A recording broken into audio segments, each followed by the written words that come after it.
Happening now, the push to improve resources for Jamestown police from funding via the American Rescue Plan. Plus, the latest on a crash involving several children in an Amish buggy. Well, we're going to see a lot of clouds through the afternoon today, but fall air nowhere to be found. We'll talk about it next as the news at noon starts right now. Live and on demand, this is WNY News Now. This is WNY News Now with live breaking news. Police say a natural gas leak is to blame for a house explosion in Allegheny County over the weekend. Thank you for joining us for WNY News Now, and we start with breaking news. I'm Justin Gould. New York State Police responded to County Route 18 in Alma on Saturday to find a house along the roadway completely destroyed. Just a few moments ago, investigators released a cause citing natural gas leak in the crawl space as the culprit. They say they've also identified the homeowner, which was the lone resident killed there, as 71-year-old Dan Michael Church. Well, improving resources for the Jamestown Police Department was among top discussions about how to spend the city's American Rescue Plan funding. The City Council discussed the current plan to spend the over $28 million the municipality received during their work session last night. Among concerns brought up was how the city plans to allocate funding for law enforcement equipment. Jamestown Police Chief Tim Jackson explaining that the police vehicles here are in poor condition, with many having over 100,000 miles. Over 30 bulletproof vests are also outdated, and radio equipment now starting to wear down as well, forcing officers to share radios. Resident Doug Champ called for more funding for the department while speaking to lawmakers. I know it's fluid, and I know it can be developed later on, but I would much rather see an allocation under public safety, which goes in hand with public health, than to ignore it. Meanwhile, the city's current plan allocates $5 million to build a healthy community and improving neighborhoods, as well as $2 million to invest in water, sewer, and broadband projects. Previously, the mayor's office held several public input sessions to hear directly from residents who brought up those concerns. Well, 4 children were hurt during an Amish buggy crash in Cattaraugus County yesterday. New York State Police say the collision happened at the intersection of County Route 80 and Rogers Road in the town of Farmersville around 4 p.m. An investigation found that the buggy, which was occupied by 4 children ages 6, 8, 10, and 13, failed to stop at a stop sign and was hit by a Ford F-150. The children were taken to Oshai Children's Hospital, one by Mercy Flight, the other by ambulance. 2 children remain in critical condition. New York State's Police Collision Reconstruction Unit and the Bureau of Criminal Investigation now working that investigation. Police say it's still under investigation at this time, and more information could be released later. Well, the global supply chain is snarled, backed up, and bottlenecked by pandemic-related delays that don't seem to be ending anytime soon. Ethan Kibbe with our news partner Erie News Now is hearing from a local trucker company and logistics group, learning what it means for the local economy and what it means for you when this cycle of shortages and delays might end.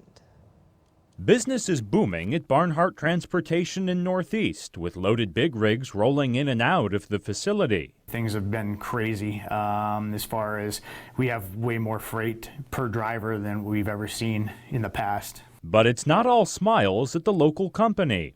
Instead, it's headaches as a disjointed supply chain makes shipping a nightmare.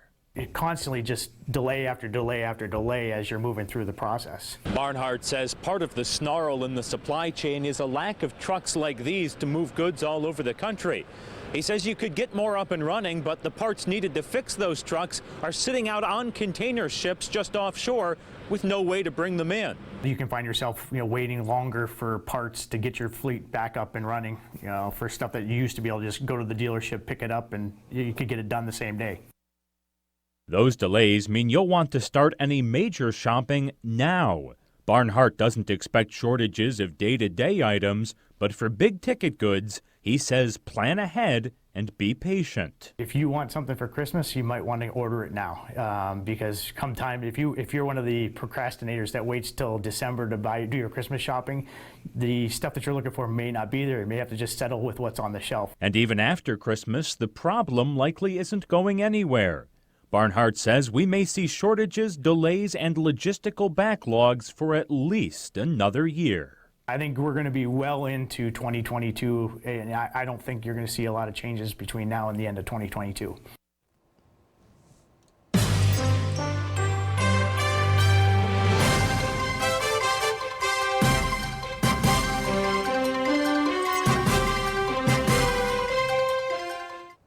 The Republican candidate for Jamestown City Council's 6th Ward hopes to bring new blood to the lawmaking body if elected this November.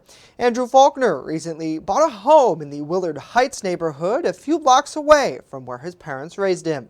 Faulkner says his platform is simple. If elected, he would not only bring a fresh slate of ideas, but also be more accessible to residents.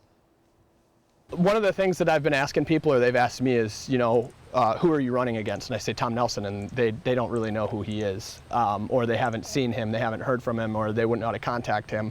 I've created a Facebook page for my campaign. My cell phone number's on there. I've had people reach out on Facebook Messenger, people call me, people have stopped me on the street. Councilman Tom Nelson, he's the incumbent Democrat Faulkner is campaigning against, was tasked with finding a solution to combat the growing number of urban deer, something the political newcomer says has come up in conversation with potential voters. It's incredible the amount of deer that we have. Some mornings I walk out of my house to my car, and on the sidewalk there's a deer, and it doesn't want to move. I have to go around it, and it's just, they're city deer. They're friendly, they're not scared of you, they don't know that cars are dangerous in the road, obviously, because they're deer. Something definitely needs to be done. The controlled hunt might not be the worst thing if it can be done safely. Now, Nelson put forward a second attempt to pass legislation that would allow a very small and well-trained group of hunters to work to curtail that issue. That motion did not pass during last month's session, however. Well, we thank you for joining us for WNY News Now. Let us know what you think about this story and more in the comments section down below. And we welcome back our viewers on Facebook Watch. If you had technical difficulty yesterday, don't worry, you were not alone. There are so many people out there who did, and we'll actually have more coming up in the broadcast to talk about what happened and maybe why, which that's a hard question to answer at this hour for sure. Great to see Matt. Good to see Heidi, Rachel, Tori, Sarah, and Penny. Thanks so much for joining us here on WNY News Now and for watching us on channel 716 as well. It's sometimes better than Facebook. Just add us to your Roku channel lineup today.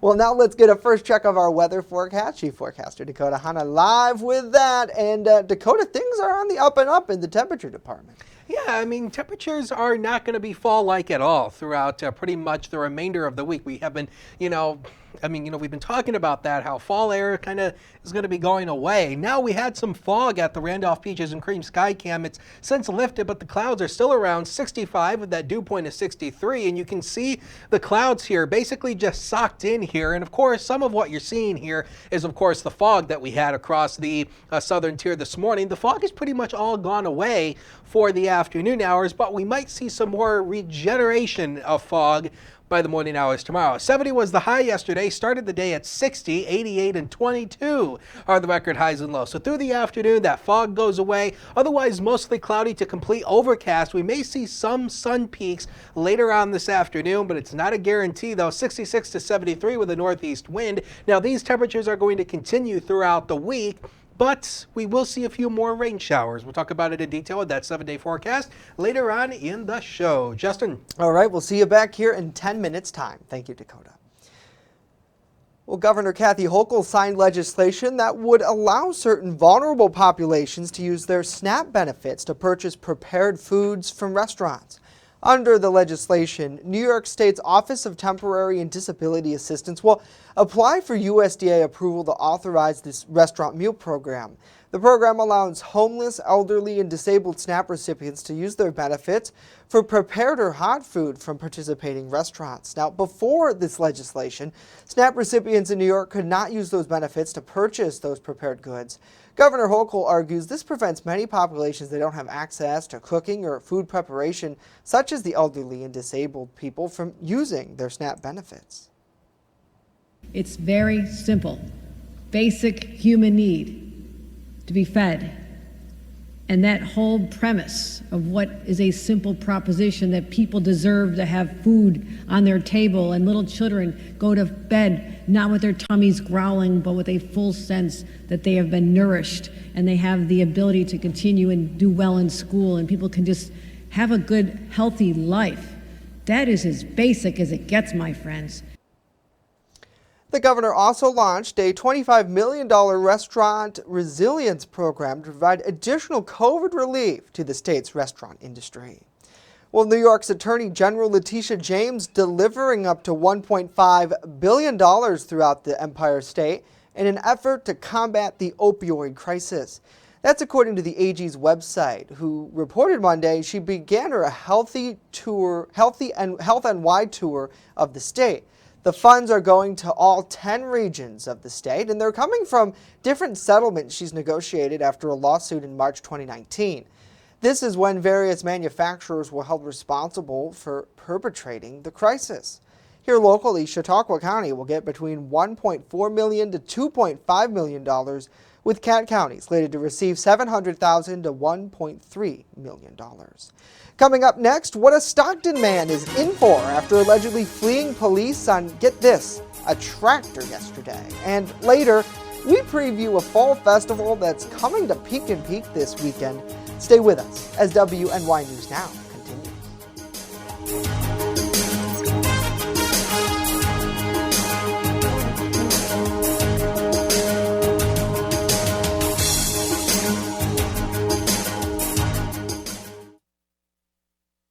With coverage that matters, this is WNY News Now. Welcome to Honest John's Pizzeria, where you are the most important customer. Everything from freshly made subs to the best of pizza and wings, Honest John's has it all. And don't forget the ice cream! Order online today or check out our 2 great locations with buffets ready for every appetite. Don't I have the best job in the world? You're gonna get it good at Honest John's. Located along the Amish Trail, the Randolph Retail Company offers a variety of clothing, jewelry, and gifts for any occasion. Offering uptown merchandise at small-town prices, our locally owned business balances quality and value. With complimentary gift wrap here at the Randolph Retail Company, we pride ourselves in personal service. Check out our Facebook page or stop in today at 127 Main Street, Randolph, just a 20-minute drive from Jamestown. EagleZip.com is your local one-stop shop for all of your home and business computer needs. Located on Fluvan Avenue Extension, just outside of Jamestown, EagleZip.com sells and services all brands of desktops and laptops, as well as servers and network equipment for your business. All new computer sales include transferring your data from your old computer plus a 2-year warranty. Call EagleZip.com today. Stop by EagleZip.com today and let us make computers easy for you. You're watching WNY News Now, where coverage comes first. A 36-year-old Chautauqua County man was arrested after allegedly throwing a rock at a residence in Stockton and then fleeing sheriff's deputies on a tractor. The Chautauqua County Sheriff's Office telling us that they responded to an address on Route 380 in the town of Stockton for a report of a disorderly subject last night. Through investigation, it's alleged that Justin Horton threw a rock at a residence and then broke a window. While investigators were looking into this, Horton attempted to flee on a tractor before he was taken into custody. He was taken to Chautauqua County Jail without bail. And a 43-year-old man is behind bars following a drug raid at a Findlay Lake hotel last week. The Chautauqua County Sheriff's Office reporting that Sean Conway was taken into custody after the SWAT team and Southern Tier Regional Drug Task Force executed a search warrant at the Comfort Inn on Route 426 Friday. After searching his room, its alleged investigators recovered 224 grams of meth, 109 grams of fentanyl, 12 grams of cocaine, 29 grams of crack cocaine, 40 dosage units of morphine, and a quantity of cash, too. The drug seizures and subsequent arrest, law enforcement says, was a result of a several months-long investigation there. Authorities ask if you have any tips to report. You should call them at 716-664-2420. Well, President Joe Biden is continuing to push Congress to avoid letting the U.S. default on its debt for the first time ever. Congress has just 2 weeks to raise the debt ceiling to avoid major economic fallout, not just for the country, but the entire global economy. But as it stands, things are still in a stalemate. Chris Wynn has the latest from Washington for us as the clock ticks down to that October 18th deadline. On Monday, an urgent message from the president to the GOP to put partisan bickering aside. It's hypocritical, dangerous, and disgraceful. Lawmakers have 2 weeks to raise the country's borrowing limit as the U.S. faces default, which could have devastating consequences. Not only are Republicans refusing to do their job, they're threatening to use their power, to prevent us from doing our job, saving the economy from a catastrophic event. Democrats say Congress should vote on a bipartisan basis to pay for bills for which both parties are responsible. But Republicans believe Democrats should handle the issue on their own through a special budget process known as reconciliation. Clumsy efforts at partisan jams do not work. What works is when the majority accepts the reality of the situation. Failure to raise the debt ceiling in time could delay payments that many rely on, including Medicare, military paychecks, tax refunds, and Social Security. Also on the line, tens of billions in COVID-19 economic recovery aid and a possible rise in mortgage and credit card interest rates if lawmakers fail to act. And we've been warned by not only the Treasury Secretary, but by all of the financiers across America, this would be deadly to our economy. It would cost us 6 million jobs. A congressional standoff with no signs of who will fold first. In Washington, I'm Chris Wynn. Chris, thank you. Well, a Facebook whistleblower, Frances Hagan, is scheduled to testify before a Senate committee today. A copy of her prepared testimony indicates she'll urge lawmakers to rein in the social media giant. During an interview on 60 Minutes, which aired Sunday, she said Facebook knows it can spread hate, promote violence, and spread misinformation. She's released thousands of pages of internal documents to back up her claim. Facebook has declined to comment, but responded to Sunday's broadcast. The company says it doesn't encourage bad content and instead it tries to curtail it. Now, the 3 services under their umbrella went down for hours yesterday. They include Facebook, WhatsApp, and Instagram. And I know that impacted a lot of people here. Let us know what you think about this and more in the comment section down below. I know it impacted our broadcast here going offline just about 20 minutes before noon. Thankfully, we have other places that we stream on as well, our website, Roku app, and things like that. So the news went on, but nevertheless, it was quite a long time. And I know, Dakota, you and I are both pretty techie people. And I was a little surprised that it was out for, 5 hours yesterday? I think it started coming back, around 5:36. 5:36 o'clock? Yeah.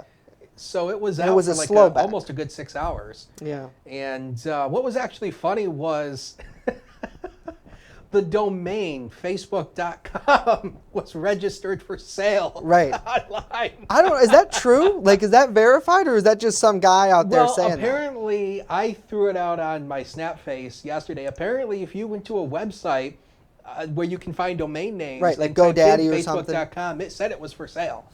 So pretty pricey penny.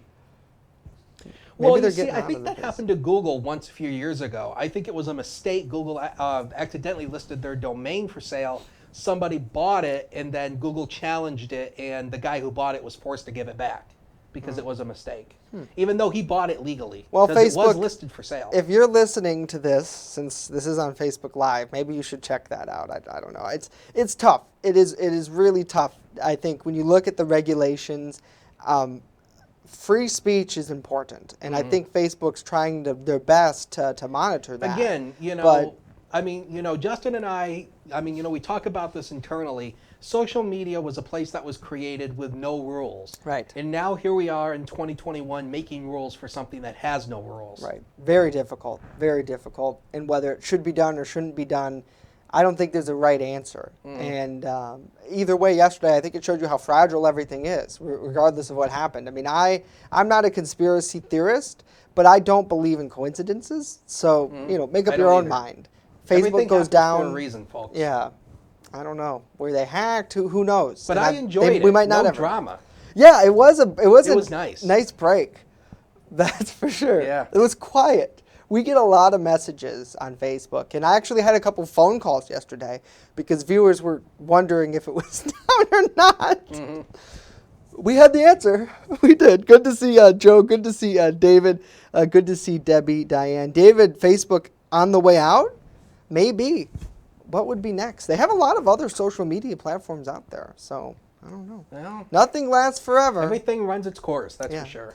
But while Facebook was down, a lot of people hopefully got outside and maybe got to check out the fall foliage. I know our main man Sean was out, and he didn't see too much, it looks like. No, I mean, you know, the colors here really haven't changed too much. And of course, now since we're getting into warmer air, that might kind of mute the colors when they really start changing. So we'll have to keep our eyes on that and see where the fall foliage ends up once we get into more fall air. But yeah, the clouds around yesterday, and then we had some rain showers yesterday. And how about a rainbow over the CHAUTAUQUA Mall parking lot? Yeah, Sean was out there and captured that little rainbow that occurred, and that was mainly due to some of the rain showers that we had yesterday afternoon. And of course, if you have any pictures or videos of the weather, Hunters WX on Twitter, the First Defense weather page on Facebook, when it works. And you can always email us your photos as well using that hashtag MyLocalWX. The fog has lifted downtown Jamestown right now. Clouds left, 65 with a northeast wind of 3. The visibility is up to 10 miles now. The fog has gone away. In fact, let's show you where the current visibilities are. Almost everybody doing 10-mile visibility right now after that fog is burned off. But Rochester, 1.25 mile visibility up there right now. And we're still going to have at least another round of patchy fog to go. Here's the forecast of visibilities going into tomorrow night. So notice the fog will redevelop again, mainly across the inland areas across the southern tier. Notice the visibilities here, maybe less than a mile in some spots, and it's going to be inland away from the lakeshore areas tomorrow morning. So we could be dealing with more patchy fog once again by the morning hours tomorrow. Now, as we take a look at the temperatures here, yeah, where did fog go here? These are not fall-like temperatures. The average this time of the year is 65. So do we see any 65-degree days on this graphic? No, you don't. We're talking about the upper 60s to lower 70s over the next 5 days. And while it's going to be mild, we are going to have at least a couple chances for a few rain showers. We have what's called REX blocking, high pressure to the north, blocking this area of low pressure. It's called REX block. Not a T-Rex, but REX blocking. And so that's keeping a lot of this at bay, but we are still going to see at least a couple chances of rain showers as we go throughout the week. So the newer Runner Future Scan just shows you those clouds around for today. A few breaks in those clouds may lead to some peaks of sunshine later on this afternoon. Tonight, partly to mostly cloudy. Fog redevelops by the morning hours again, as we showed you, so watch out for that as you head out to work tomorrow morning. And then, you know, the model does spark up a couple rain showers tomorrow afternoon. Not out of the question, but I do think it's a relatively small chance for at least a sprinkle. And then by the time we go into Thursday, we'll start to see the clouds thickening back up as we start to see more rain returning for the end of the week. So temperatures this afternoon, we're likely talking around 70 in some spots. Actually, once you work in Warren County, it could be close to the lower 70s, but at least with lots of clouds around. How about the future? The next 7 days of your life are right here. And again, notice we should see peaks of sunshine Wednesday and Thursday. Friday and Saturday, we'll see our next chance for more showers. And then, yeah, temperatures remain above average through early next week. We'll take a break. Be right back.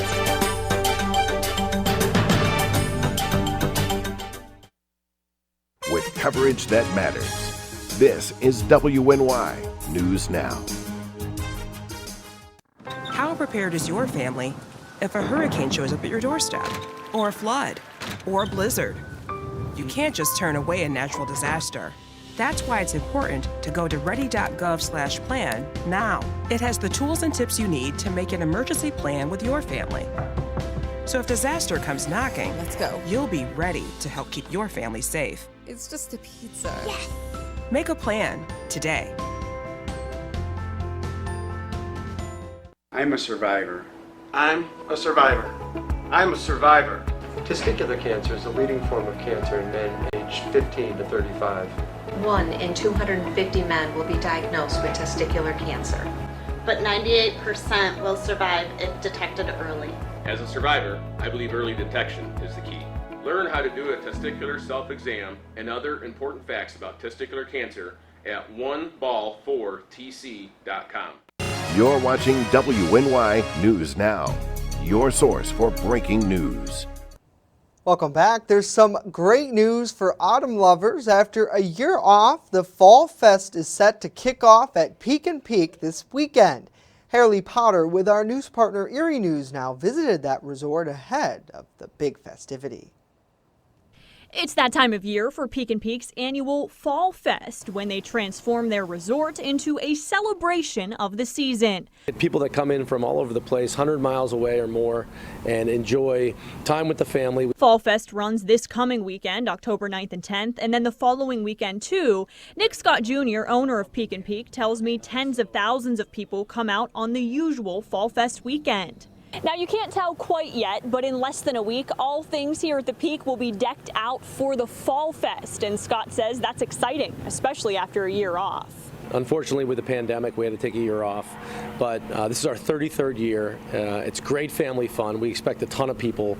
A ton of people, despite the ongoing pandemic, which he says is a boost for Peak and Peak's business and an opportunity for visitors to enjoy the outdoors. This free festival has a kids area with a jungle gym, over 100 craft vendors, live music, food and drink for both kids and for the adults. And old-fashioned cars will roll in this weekend for the annual car show that's always part of Fall Fest as well. The two-weekend festival also gives the Western New York resort the chance to get ready for their winter season. They have a ski swap and their season passes will be on sale both weekends. Scott says one of the biggest draws to the festival, especially for the kids, is that pumpkin launch. Kids enjoy that, adults too. So come on up, enjoy some great outdoors. It's going to be great weather, and we're really excited to be back with Fall Fest this year. Haley Potter, WNY News Now. Haley, thank you. Yeah, exciting times there at the Peak. Boy, it's really great to see it come back. And I think that's one of the big things I've noticed, Dakota, with things like, say, Fall Fest or just the recent Apple Festival that took place in Bust-I, is you don't know what you got until it's gone. Mm-hmm. And I think that's a lot of people were feeling, at least me anyways. Let us know what you guys think about that more in the comments down below. I was really happy to finally get my hands on some good homemade apple cider the past couple weekends, and I'm looking forward to only more of that there at Fall Festival, because the fall is beautiful. It's absolutely beautiful here in Western New York. And one of the big things a lot of people they complain about, I was talking to my stepdad about this on my ride into work this morning when I called him, was the snow, right? Everybody's like, oh gosh, when's the snow coming? No. But you know what? It's not that bad. And leading up to the fall, enjoy what we have right now. That's my big thing. You see, I think the snow argument is, I think the first snowfall is pretty nice. Right. Because, it's snowing. It's like, you get excited over the first snowfall. You can bundle up, chill out in front of the fire. I love doing that kind of stuff. Right. And it's like, we all want snow for, Christmas. We all want snow for Christmas and Hanukkah and, all the winter season holidays. But then after around the first of the year, that's when it gets to be an annoyance. Yeah. Because January, February are statistically our coldest months of the year. So it's just like we get sick and tired of the cold, we get sick and tired of the snow, and it's just like after January, the snow turns brown. Right, I know. And it's ugly and gross, and you just don't want to deal with it Anything you can do to let Mother Nature know, Dakota, if she could have it just snow from December 5th through I'd say probably January 5th, that'd be perfect. And then after that, if you can do anything, get on the horn. Excuse me. Can I speak with Mother Nature, please? This is our good friend, D. Yeah, okay. We'll make that phone call later on. But only if, right? Only if. Only if we had that connection. Good to see David. Good to see Heidi, Travis, Diane. Hopefully you're all having a great day. What about Ellicottville's festival? Yeah, there's so many. It's really fun. And if you can't get out, and make sure you shop local, because that's really important. Well, that's going to do it for us today. We'll leave you with this live look over Randolph's Peaches and Cream. Talk about local. News continues 24/7 at WNYNewsNow.com and on our mobile app. We'll hope to see you right back here tomorrow.